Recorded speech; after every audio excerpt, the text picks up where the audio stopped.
안녕하세요. 디업의 임주성입니다. 자, 오늘은 AMD의 CEO인 리사수가 타임 인터뷰 내용을 가지고 한번 이야기해 보려고 합니다. 자, 여기 인터뷰 발췌된 주된 내용은 무엇이냐면 AI에 대한 미래와 이 성장과 관련된 전략을 어떻게 구사할 건지에 대한 내용을 하나씩 살펴보도록 하겠습니다.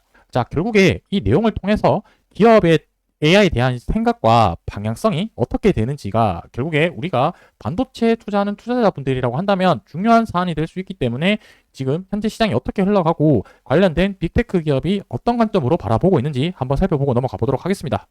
자, 밑으로 내려가서 내용을 좀 살펴보도록 하겠습니다. 자, 여기 보시게 되면은 우리가 보고 있는 AMD CEO인 리사수가 얼마만큼의 영향력이 있는지 사람으로 나타내져 있는데 타임 100에 가장 영향력 있는 AI 인물 중에 한 명으로 이렇게 선정되어 있다라고 내용이 적혀져 있고, 최근 AMD 횡보가 이렇게 내용이 좀 정리가 되어 있는데 AMD 경쟁사인 자일링스 그리고 데이터 센터 네트워킹 회사인 펜산도를 인수를 했다라는 이런 내용이 적혀져 있습니다.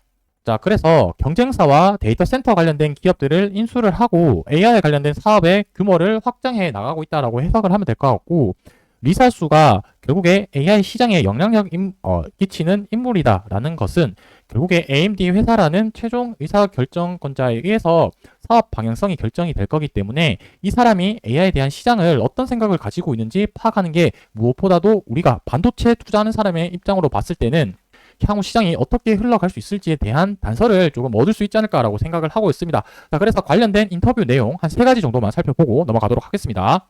자, 밑으로 내려가가지고 리사수의 AI와 관련된 이런 시장 방향과 어떤 생각을 가지고 있는지에 대해서 하나씩 좀 살펴보도록 하겠습니다.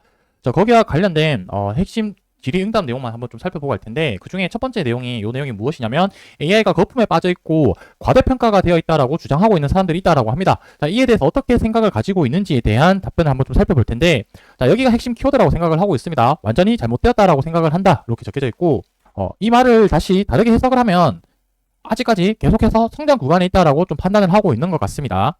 자, 밑으로 내려가서 내용을 보면은, 자, 요 문장 내용을 좀 봐야 되지 않을까라고 생각을 하고 있는데, 요 내용을 이제 요약을 한번 해보면은, AI 기술 궤적을 향후 이제 짧은 기간이 아니라 5년 정도 살펴봐야 되고, 그것이 우리가 하고 있는 모든 것을 근본적으로 어떻게 변화시킬지를 고려를 해봐야 된다라고 하고, 이제 리사수 같은 경우는 AI가 이러한 잠재력을 가지고 있는다라고 믿고 있다라고 답변을 했습니다. 결국에 여기서 핵심은 무엇이냐면 단기적으로 볼 게 아니라 5년, 최소 5년 정도는 좀 길게 생각해야 되는 부분이다라고 이렇게 답변을 한 부분이 좀 인상적이다라고 볼 수 있을 것 같고요. 자, 이 부분이 또 이제 잘 봐야 되는 내용이지 않을까라고 생각을 하는데, 이제 본인의 이런 생각이 담겨 있는 문구다라고 보시면 될 텐데, 자, 이 부분이 어떻게 얘기를 하냐면 5년 후에 AI가 우리 삶의 모든 측면에 얼마만큼 깊숙하게 들어와 있는지에 대해서 생각을 해보면 아마 놀랄 것이다. 지금 현재 우리가 보고 있는 이 AI 관련된 내용들은 정말 빙산의 일각일 수도 있다라고 이렇게 얘기를 했습니다.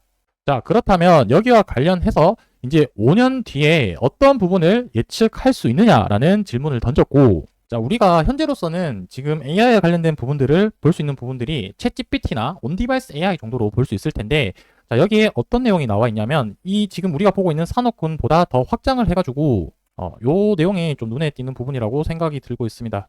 자, 이제 질병과 관련된 내용들을 조금 언급을 하고 있는데요. AI가 이제 의료 분야에서도 진단을 가속화하고 환자들에게 대해서 더 나은 치료에 대한 품질을 제공하는데 정말 도움이 될 수도 있을 거다라고 이렇게 얘기를 하고 있습니다. 그러니까 이 AI가 반도체 산업군 밖에 한정지어서 생각할 게 아니라 더 나아가서는 헬스케어, 바이오 이쪽으로도 산업이 확장될 수도 있다라는 부분을 봤을 때는 앞으로에 대한 시장 규모가 어마무시하게 성장할 수 있다는 부분을 간접적으로 설명하고 있는 것 같습니다. 자, 마지막으로 이제 경제와 관련된 질의응답한 내용이 있는데, 이 부분과 관련해서 어떤 질문을 했고 이제 어떤 답변을 받았는지 이 부분을 마지막으로 한번 좀 살펴보고 마무리해 보도록 하겠습니다. 자, 질문사항은 무엇이냐면 앞으로에 대한 경제에 대한 기대는 어떤 것이 있을까요? 라고 질문을 했고요.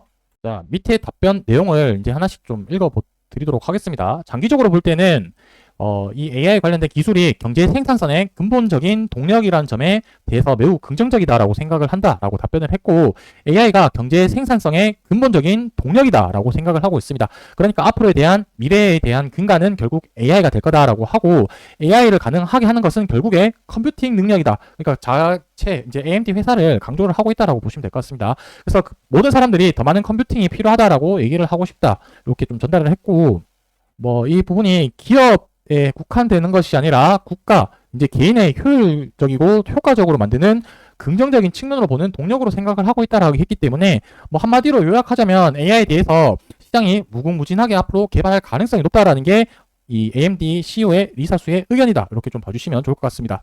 자, 시장에서는 지금 AI에 관련된 거품론이 이야기가 나오고는 있지만, 거기에 종사하고 영향력이 높은 CEO는 이런 생각을 가지고 앞으로 사업 방향을 이런 식으로 흘러가겠다라는 부분을 힌트를 좀 얻으시면 앞으로 우리가 투자를 하는데 좀 도움이 되지 않을까라고 생각을 하고 있습니다. 자, 여기까지 내용을 전달드리고요. 저는 다음번에 또 관련된 소식들 저희 대협에서 계속해서 전달드리도록 하겠습니다. 감사합니다.